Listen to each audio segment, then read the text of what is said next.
Celebrity Shorts. Singer Katie Malua na diskubre na ang naririnig niyang ingay ay gawa pala ng isang gagambang nagtatago sa loob ng kanyang tenga.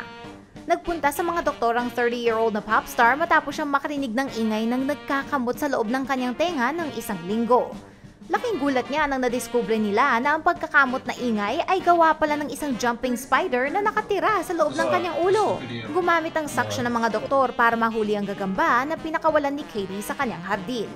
Ang singer na may single na spider's web ay natuwa pa yata sa insidenteng ito. Itinweet niya na kahit na nakakatakot ang gagamba na nakunan ng naka-close up sa camera ng doktor, paglabas nito mula sa kanyang tenga ay nakita niya na napakaliit pala nito. Ayon kay Katie, ang gagamba ay maaaring nanggaling sa isang set ng earbuds na kanyang ginamit para hindi siya maingayan sa isang flight. At cool na cool itong si Katie na sinabing hindi naman siya ginambala ng gagamba na nagkakamot lang sa loob ng kanyang tenga.